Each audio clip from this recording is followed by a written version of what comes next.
Vamos a tener ahora una charla especial, va a durar 20 minutos, el doble de lo habitual, pero es que, bueno, es Exscientia y sabemos que él también es especial. Y, por ejemplo, voy a hacer una pequeña presentación, que ya le hemos hablado de Exscientia y yo, y os voy a recordar, por ejemplo, a los que no lo sabéis, que el año pasado Exscientia se rompió una pierna, etcétera. No sé a quién se le ocurre con su edad ponerse a hacer lo que hizo. Hacer deporte. Decían que era bueno para nosotros. Decían que era bueno. Hay tantas cosas. Él sabe que dicen tantas cosas que son buenas y luego no. Y no se operó a propósito porque hubiera perdido la oportunidad de venir el año pasado aquí. Dice, voy a esperar a que me operen a venir. Este año, esta charla que vais a ver, le ha costado 2-3 viajes, una media de 2.000 kilómetros en tren. Hasta que tengamos el motor Warp, él va en tren. Es de Murcia. Es de Murcia. Ha hecho varios viajes solo para preparar exclusivamente esta charla. Se ha hecho 2.000 kilómetros. En 2 viajes dice su mujer que tú me estás engañando. No, tú estás haciendo algo raro porque esto... Y como siempre, bueno, sabéis que él nos quita un montón de patrocinadores cada vez que habla. Y, sin embargo, esta charla es muy probable que os sorprenda, como nos ha sorprendido a los que ya lo conocemos, a José Manuel López Nicolás. Con todos ustedes, Exscientia.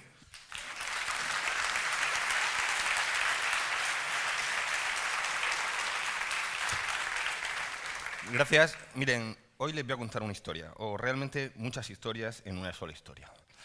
Hace 20 años, dentro de unos días se cumplirán exactamente 20 años desde que recibí esta carta del Ministerio de Educación y Ciencia, porque entonces la ciencia sí que merecía un ministerio. Esa carta no era más ni menos que una credencial de becario de investigación. Y esa credencial, que se ha convertido en el santo grial para los jóvenes investigadores, desgraciadamente hoy en día, me iba a permitir realizar la tesis doctoral en los siguientes 4 años. Uno de los objetivos de esa tesis doctoral era diseñar una nueva línea de alimentos funcionales, concretamente productos dietéticos bajos en colesterol. Mi objetivo en esa investigación era diseñar una metodología que sirviera para extraer el colesterol de este tipo de alimentos, concretamente del huevo. Para ello utilicé esta serie de moléculas. Moléculas son muy sencillas, solamente son unidades de glucosa. La particularidad que tienen es que están unidas formando un anillo, y ese anillo tiene la capacidad de introducir en su interior determinadas moléculas de alto valor biológico. ¿Con qué objetivo? Pues bien, para proteger ese compuesto que introducimos en el interior y diseñar, por ejemplo, algunos fármacos que permitan, al ser protegido, llegar intacto al sitio del organismo donde quiere realizar su función, o bien extraer compuestos tóxicos de algunos productos, como podía ser el colesterol de los huevos.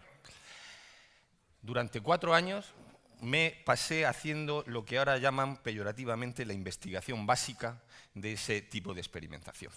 Mi objetivo era encontrar cuál era el mejor tipo de ciclodestrina para extraer el colesterol, a qué pH, a qué temperatura realizaría bien su trabajo. Diseñé ciclos, formulé hipótesis, fórmulas, todo lo que ven ahí. La investigación básica, incluso sorprendentemente, fue publicado en algunas buenas revistas del campo de la bioquímica. ¿Y qué ocurrió? Ocurrió que a los 4 años apareció y pude presentar esa tesis de infumable título, como pueden ver ahí. Bien, esa tesis para mí fue un orgullo. Fue un orgullo, pero luego empecé a dudar de ella. ¿Por qué?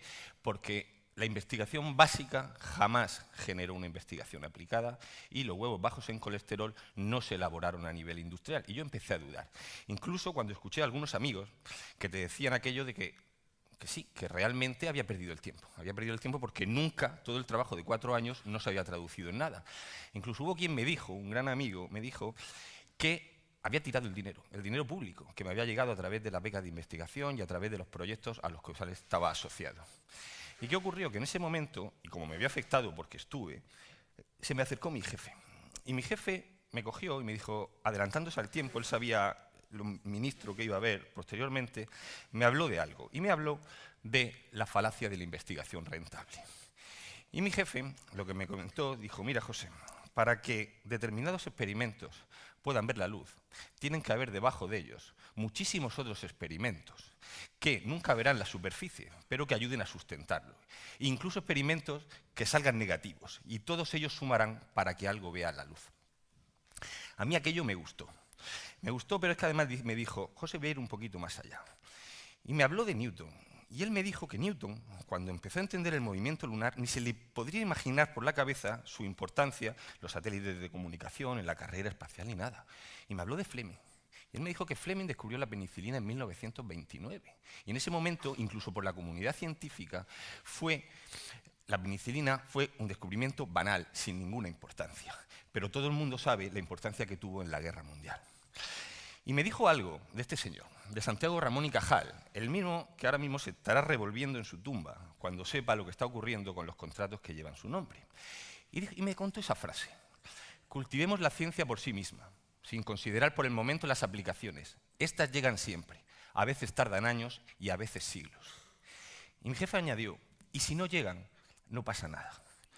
Digo, pero ¿cómo que no pasa nada? Y todo el dinero que hemos invertido durante estos años en la investigación, y me dijo una frase que me dejó helado, pero que ahora comparto. Dijo eso: la inversión en ciencia es una falacia. ¿Y por qué es una falacia? Porque la inversión va asociada, casi siempre, a rendimiento económico. Y buscar el rendimiento económico inmediato en ciencia es absurdo. En ciencia no se invierte, en ciencia se gasta. ¿Y hay que gastar en ciencia? Por supuesto, me dijo que había que gastar en ciencia. ¿Por qué? Porque la ciencia mata la curiosidad del científico y la curiosidad genera conocimiento. Porque la ciencia podría ayudar a desarrollar productos que sí que den rendimiento económico, pero solamente podría, sin ser el objetivo primordial.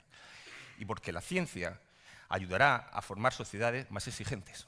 Y de esas sociedades exigentes, seguro que saldrán verdaderas personas que puedan conducir a la ciencia a un sitio muy distinto al que le han llevado los actuales dirigentes. Aquello me caló, y realmente sí que creo que la inversión es una falacia en ciencia, pero lo que hay que hacer es gastar en ciencia sin esperar nada rápidamente económicamente. Pero a mí siempre se me quedó clavado el tema de los huevos bajos en colesterol.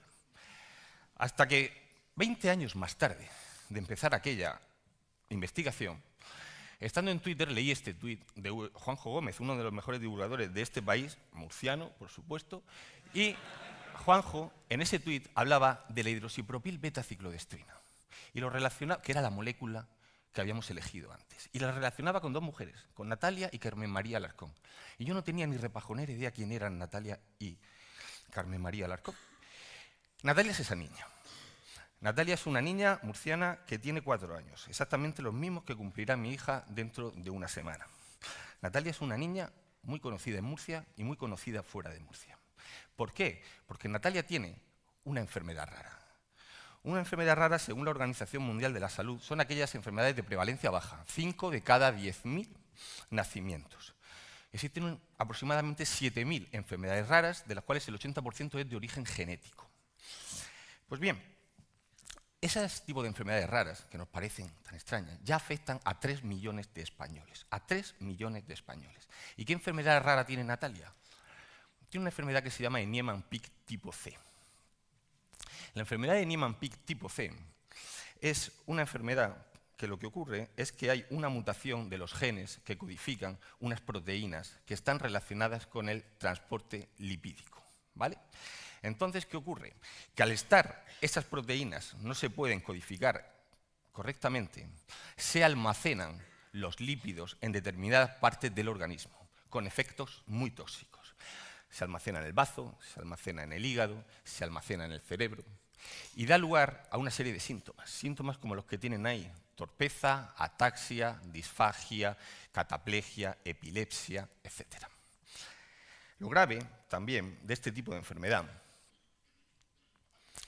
es que incide de una forma, en muchísimos casos, mortal en niños de muy corta edad. A Natalia, sus padres le descubrieron este tipo de síntomas a los pocos meses de nacer. Sin embargo, no fue, sorprendentemente, hasta los 2 años cuando le diagnosticaron que tenía este tipo de enfermedad. ¿Por qué? No lo sé. Pero la respuesta que le dieron a los padres fue que no se sabía prácticamente casi nada, que la investigación era casi nula en este tipo de enfermedad y que, con esas palabras, lo único que podían hacer era esperar. Y en ese momento entra a formar parte de esta historia que les estoy contando la segunda mujer protagonista de ese tuit.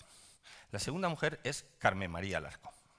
Carmen María Alarcón es la madre de Natalia. La madre de Natalia ha hecho una lucha como la que estoy absolutamente convencido que haríamos cada uno de nosotros por su hija. Lo que pasa es que ella ha llegado lejos. Ha llegado a programas de televisión muy conocidos, como los que ven ahí. Ha llegado a las autoridades políticas regionales, al Congreso de los Diputados, organiza eventos, absolutamente de todo, por intentar ayudar a su hija. Pero aquí estamos en un evento de divulgación científica. Y lo que más me ha sorprendido a mí de esta mujer, de las veces que he ido a hablar con ella, de los viajes, como comentaba Javi, es que sabe de la enfermedad casi tanto como muchísimos especialistas. ¿Y qué es lo que hizo? Pues metiéndose en el origen de la enfermedad, se encontró que en Estados Unidos habían dado un tratamiento a 2 niñas gemelas que tenían la misma enfermedad, Niemann-Pick tipo C. Cuando se enteró de ello, Carmen María lo que hizo fue intentar que algún hospital en España le diera ese tratamiento a su hija de 4 años. Llamó a la puerta de muchísimos hospitales, la mayoría de ellos se la encontró cerrada porque no se atrevían con ese tratamiento. Hasta que uno dijo que sí, del Hospital de la Zarzuela, en Madrid. Lo que ocurría es que, para ello, la condición que le pedían era que la madre de Natalia consiguiera de la Agencia Europea del Medicamento la autorización para poder darle ese tratamiento, porque era la primera vez en Europa que se le iba a poder dar a una niña. Lo hizo y, sorprendentemente, lo consiguió ella sola y con ayuda de poca gente. La Zarzuela cumplió y elaboraron una serie de protocolos para llevarlos a la Agencia Española de Medicamentos y Productos Sanitarios. Dio el permiso para el uso de un tratamiento farmacológico como medicamento compasivo y empezó el tratamiento. Bien, ¿qué tratamiento es el que estoy hablando? El tratamiento que estoy hablando lo tienen ahí. La Agencia Europea de Medicamentos autorizó el tratamiento para la enfermedad de Niemann-Pick tipo C con hidroxipropil beta-ciclodestrina. Esa hidroxipropil beta-ciclodestrina es la que ustedes están pensando. Es ese producto que tienen ahí, exactamente el mismo que hace 20 años se seleccionó como la ciclodestrina óptima para extraer el colesterol de los huevos y que jamás llegó a aplicarse. Y ahora lo que están haciendo es introducir la ciclodestrina intracatecalmente en el cerebro de Natalia para extraer ese colesterol que estaba acumulando. Eso es lo que ocurre en el cerebro de Natalia. Y es exactamente lo mismo que ocurría en la yema del colesterol. Estamos hablando, en verde pueden ver una molécula de ciclodestrina. Lo que tiene encapsulado dentro es el colesterol. Al encapsularlo aumenta su solubilidad, por lo cual puede ser transportado y esa mutación genética que había antes empieza a solucionarse el problema. ¿Significa lo que le estoy diciendo que esta aplicación actual en esta enfermedad es consecuencia directa de aquellos trabajos de hace 20 años? No. Es consecuencia de ese trabajo y de muchísimos más trabajos realizados por científicos de muchísimas disciplinas. Han intervenido farmacéuticos, médicos, bioquímicos, biotecnólogos, químicos, biólogos, etc. Lo que me lleva a mí a las 2 primeras conclusiones de la charla. La primera, que el trabajo multidisciplinar es absolutamente fundamental, y la segunda, incluso más importante, que por favor acabemos con la falacia de la investigación básica y de la investigación aplicada. Existe un solo tipo de investigación, buena o mala, pero es la que existe. Y separar ese binomio es absurdo cuando la investigación aplicada jamás podría originarse sin la investigación básica. Bien, problema solucionado. Veamos. Miren, yo no sé lo que ustedes hubieran hecho. Estoy seguro que lo mismo que yo. Yo cogí y dije, tenía la oportunidad de ir a primera línea de batalla a observar realmente lo que estaba ocurriendo con una molécula, que es la con la que llevo ligado 20 años, para un tratamiento que ni se me podía pasar por la cabeza cuando empecé a trabajar en ello y que estaba ayudando a una persona, a muchas personas, etc. Y sí, y me fui a primera línea de batalla y he realizado una serie de viajes, que es lo que comentaba Javier, lo llamé y dije que el primer sitio donde quería contar esta historia era aquí, en Newcastle. Allí me fui ¿a qué? A reunirme con el equipo médico que la estaba tratando. ¿Y qué es lo que me contaron? Me contaron que Natalia tiene que ir cada 15 días de Murcia a Madrid en un tren de ida y vuelta a que le inyecten en la cabeza lo que ustedes han visto. Afortunadamente se ha visto que no existe toxicidad o no ha aparecido toxicidad en ningún tipo de organismo, todo parece que va bien. ¿Y qué resultados se han obtenido? Pues lo primero fue frenar la caída de la enfermedad. Y la caída de la enfermedad se ha frenado. También se ha visto que ella tenía problemas de deglución de alimentos que se están solucionando, está comenzando a hablar, sus problemas auditivos se están solucionando, Natalia sigue postergada en una silla, cada vez va más erguida, disminuyen los episodios de cataplegia y por fin ha podido ser escolarizada. Alegría, sí. ¿Hemos acabado? Por supuesto que no. ¿Y ahora qué? ¿El objetivo cuál es? El objetivo es únicamente convertir este tipo de enfermedad en una enfermedad crónica. ¿Estamos lejos de eso? Sí. ¿Qué hay que hacer? Seguir investigando. Porque no se sabe lo que va a pasar ni el día de mañana. En Estados Unidos acaba de empezar el primer tratamiento clínico en niños en el 2013 que tienen este tipo de enfermedad. ¿Y en España qué hacemos? Pues en España hacemos cosas bastante curiosas. Miren, estoy absolutamente de acuerdo, es absurdo plantearnos esto, estoy en contra de los recortes en investigación, lo que no quiere decir que esté a favor del discurso lacrimógeno que a veces damos por parte de la ciencia. Ahora bien, también los científicos debemos entonar un mea culpa en algunas cosas, porque sí, hay cosas que no las hemos hecho bien. Hemos despilfarrado dinero, hemos duplicado líneas de investigación, hemos duplicado material, infraestructura, personal. ¿Significa eso que no tienen que haber muchos grupos de investigación trabajando en lo mismo? Pues claro que deben haber, pero ojo, trabajando en colaboración y optimizando recursos. Y ustedes estarán pensando, bueno, si nos estaban hablando de investigación básica, de investigación aplicada, de la enfermedad rara, de este caso de la ciclodestrina, ¿por qué habla ahora mismo José de optimización? Porque si hay un sitio donde realmente se ha trabajado bien en España, colocándonos en la línea puntera en Europa, y donde la optimización ha desempeñado un papel fundamental, es en el campo de las enfermedades raras. No sé si conocen este centro. Les puedo asegurar que no tengo la más mínima relación con él, ni lo he visitado nunca. Es el CIBERER. El CIBERER es el Centro de Investigación Biomédica en Red de Enfermedades Raras. Bien, ese centro coordina 60 grupos de investigación que se encuentran distribuidos por toda España, de universidades, del consejo, hospitales, etc. Relaciona casos, porque aunque sean 7.000 enfermedades raras, todas tienen un origen, o muchas de ellas muy parecido, manda material de uno a otro, un caso en Murcia, otro en Cádiz, otro en Lugo, otros en Europa, y lo ha convertido como uno de los centros punteros en enfermedades raras en este país y en todo el mundo. Bien, CIBERER se está desmantelando. Grupos de investigación empiezan a caerse, incluso hay personal que ya empieza a abandonar el CIBERER. ¿Eso qué está haciendo? Frenar la investigación en enfermedades raras, ir hacia atrás y encontrarnos situaciones realmente surrealistas como esa. Miren, estoy totalmente orgulloso de vivir en un país donde haya personas como esa, investigadora del Consejo, que tengan los santos cojones, y con perdón, de ir a un programa de televisión a conseguir dinero para investigar en enfermedades raras. Estoy totalmente orgulloso, pero también se me cae la cara de vergüenza de vivir en un país donde se tenga que ir a Atrapa a 1 millón a conseguir dinero para realizar este tipo de investigaciones. Miren, hace unas semanas, en otra sede de la UPV, un gran divulgador y amigo, Surso Mariño, me hizo una pregunta. Me dijo, José, ¿te ha merecido la pena de verdad el esfuerzo, los viajes a Madrid, el gasto, todo, para preparar la charla de Naucas? Y le dije, mira, Surso, te contestaré hoy aquí, en el Paraninfo.